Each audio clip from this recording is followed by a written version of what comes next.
యేసంటే ఎవరో తెలుసా, ప్రేమంటే ఎవరో తెలుసా, దేవుడంటే ఎవరో తెలుసా, త్యాగమంటే ఎవరో తెలుసా.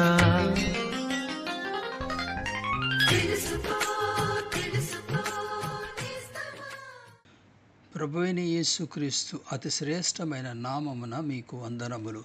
పరిశుద్ధ గ్రంథమందలి యోహాను సువార్త 13వ అధ్యాయము 18వ వచనములో మనం ఈ రీతిగా చదువుచున్నాము. మిమ్మునందరిని గూర్చి నేను చెప్పలేదు, నేను ఏర్పరచుకొనిన వారిని ఎరుగుదును గాని నాతో కూడా భోజనము చేయువాడు నాకు విరోధముగా తన మెడిమ ఎత్తెను అను లేఖనము నెరవేరుటకై ఇలాగున జరిగెను. ప్రభువు ఆ 12 గూర్చి రాత్రంతయు ప్రార్థించిన తరువాత ఏర్పరచుకొనెను. కానీ వారిలో 11 మాత్రమే ఆత్మీయులు. 12వ వాడు ఇస్కరియోతు యూదా. వీడు ప్రభు ద్వారా ఎన్నుకొనబడెను. ప్రభుతో కూడా ఉండెను. ఆయన బోధలు విన్నాడు. ఆయన చేసిన అద్భుత కార్యములను కూడా చూసెను. కానీ వాని హృదయము ప్రభువునకు దూరమైయుండెను. అతడు స్వార్థపరుడయుండెను. ధనమును ఆశించేవాడు మరియు డబ్బు సంచిలో నుండి దొంగలించువాడు.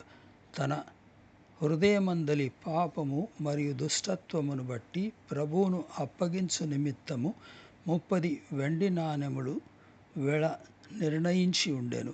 ప్రభువైన యేసుక్రీస్తు యొక్క కృపను, దయను, కనికరమును అనుభవించియు ప్రభువును అప్పగించుటకు సిద్ధమాయెను.